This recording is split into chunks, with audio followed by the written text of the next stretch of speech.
गुरु क्या है, पितृ क्या है, आपके शब्दों में? अच्छा, ये भी सच है क्या कि वहाँ पे पीपल के पेड़ पे भूत प्रेत रहते हैं?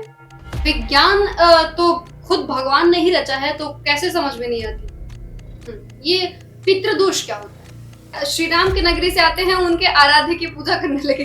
किसी भी नेगेटिव ऊर्जा को नियंत्रण में करने के लिए आप लोगों के पास तमाम सिद्धियां होती हैं, तो इस नरमुंड माला की क्या आवश्यकता कि औघड़ में और अघोरी में क्या फर्क होता है? नमस्कार, मैं नेहा द्विवेदी और आप देख रहे हैं आंचलिक खबरें।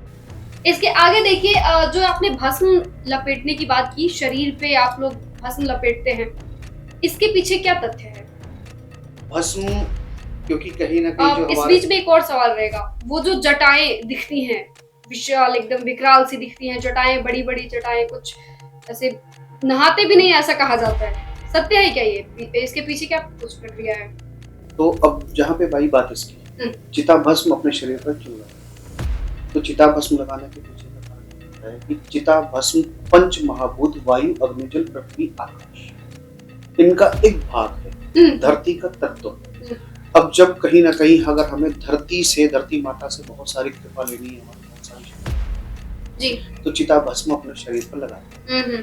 अब चिता भस्म ही क्यों? क्योंकि चिता भस्म उस निर्जीव शरीर की है और उसमें विभिन्न प्रकार की चिताएं भस्म होती है। बहुत सारे पार्थिव शरीरों की जो भस्म हो चुके हैं उन सबकी भस्म होती है, उसमें अलग अलग एनर्जीज होती है, अलग अलग प्रकार की, क्योंकि सभी व्यक्तियों का ऑरा अलग होता है, सभी व्यक्ति की एनर्जीज अलग होती है। बिल्कुल बिल्कुल। तो इसलिए कि उनकी जो एनर्जीज हैं वो सारी हमें प्राप्त होती है, इसलिए उसको हम अपने शरीर। तो देखिए, कई तरह की, अब शमशान में कोई शरीर जाता है तो हर शरीर महाकालेश्वर का रूप हो जाता है, तो वो ना नकारात्मक है ना सकारात्मक है, लेकिन फिर भी अगर आप मानते हैं तो क्या इसका प्रभाव आप लोगों के ऊपर भी पड़ता है? क्योंकि उसकी राख अपने शरीर पे मलना बहुत बड़ी बात है, ये आम इंसान के बस की बात है ही नहीं। अब देखिए कैसे प्रभावित होते हैं आप लोग इससे? इसको मैं ऐसे बताऊंगा कि अभी आपने जो बोला कि शिव जी और शव, इन शब्दों में मात्र ई की मात्रा है जो ईश्वर को संबोधित करते हैं। जब तक इस शरीर में ईश्वर है तब तक ये शिव है। ईश्वर अर्थात ई की मात्रा इससे हटा दीजिए, मात्र शव रह जाएगा। अब ये शव पंच महाभूत, 5 ज्ञानेंद्रिय या 5 चार तत्व, एक जीवा, इनसे मिलकर जो बना, इनका जो मिश्रण है वो ये शरीर। ईश्वर निकल गया, शव रह गया। अब वो शव हमारे, क्योंकि इस शरीर में उस व्यक्ति ने कुछ तो भजन किए होंगे, कभी तो ईश्वर का नाम लिया होगा, कभी तो गुरु पितरों का नाम लिया होगा जी।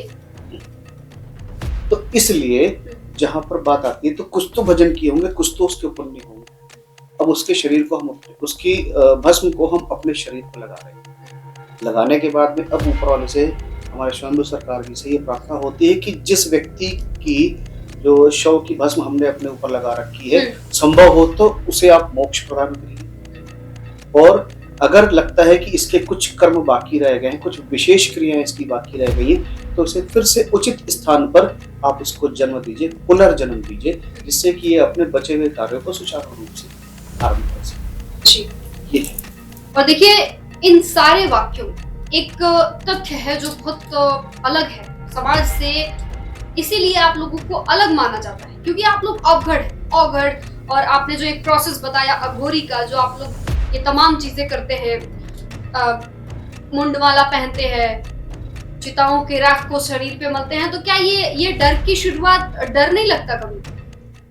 सबसे बड़ी सच्चाई यही है। देखिए, आम जनता वहां जाने से डरती है कि शमशान में नहीं जाना चाहिए, आखिर सच वही है, लेकिन वहां जाने से लोग डरते हैं। क्या आप लोग नहीं डरते?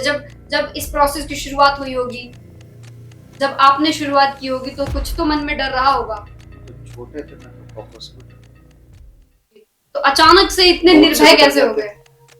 वही के आज बाबा की कृपा से, स्वयं सरकार की कृपा से, गुरु पितरों की कृपा से कुछ ऐसा है कि जब कभी ये हुआ करता था कि मैं भागता था, भागो भूत आए, आज उल्टा है, भूतो भागो बाबा आया।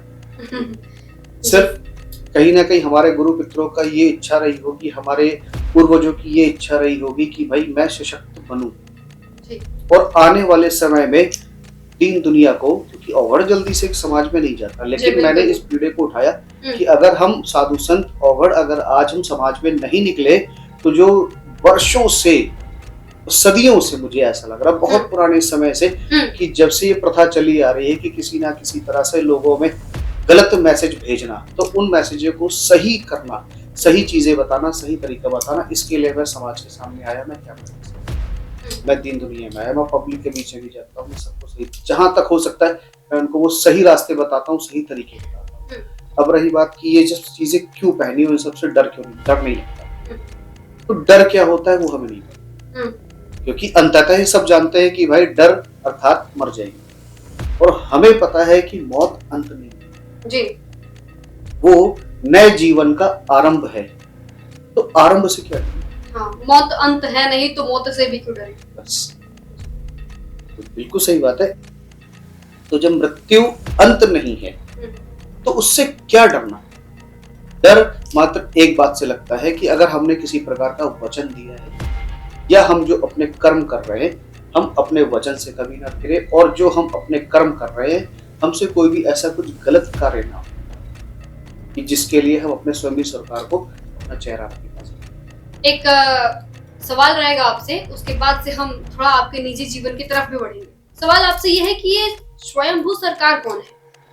आपने लगभग 15 मिनट इंटरव्यू के दौरान कम से कम 10-20 बार स्वयंभू सरकार का नाम लिया होगा आपने, तो कौन है ये स्वयंभू सरकार?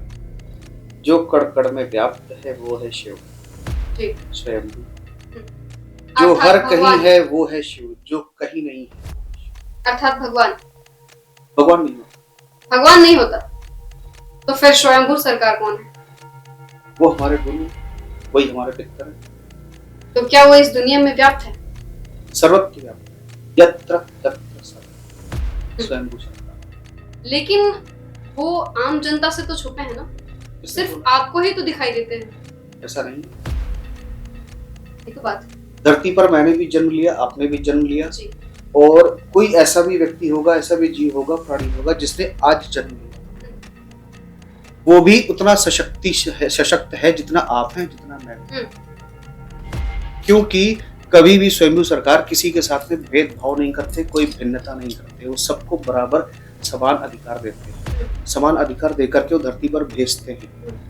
अब कुछ के कर्म ऐसे होते हैं कि जन्म से ही किसी तरह से दिव्यांग हो गए, वो उनके पुराने कर्म होंगे या उनके माता पिता की सजा होगी या उनके कोई गुरु पितर कहीं ना कहीं उनसे दुखी होंगे तो उनका श्राप लगा, इसलिए।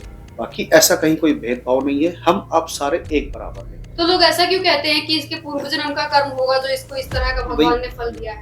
तो अभी क्या कहने का, अभी जो मैं पूरी बात करूं पहले, तो जो मैं समझाना चाह रहा हूँ वो ये समझाना चाह रहा हूँ कि जो भी गुरु पितरों की वजह से जो मनुष्य आ रहे कि मुझे ही स्वयंभू सरकार क्यों दिखते हैं, ऐसा नहीं। अब अगर कोई डॉक्टर है तो डॉक्टर उससे बेहतर इलाज कोई नहीं कर सकता जी। इंजीनियर है तो मैकेनिकल का काम उससे बेहतर कोई नहीं कर सकता। उसी तरह से सब अपने अपने कार्यों में रमे हुए। उसी प्रकार अब मैं हूं, मैं अपने कार्यों में, मेरी प्रैक्टिस अपने कार्य में है, तो उनसे मेरा कांटेक्ट हो गया। जो समझाना चाह रहे वो ये समझाना चाह रहे कि सिर्फ अपने अपने जिस कार्यों में आप बढ़ना चाहेंगे, जिस कार्यों में रुचि होगी, उसमें आप निपुण होते चले जाएंगे और इसी निपुणता का नाम ही है पदवी प्राप्त। आप मेडिटेशन करिए या कोई भी मेडिटेशन करे, उनके पास रहे तो सबको दिखेंगे।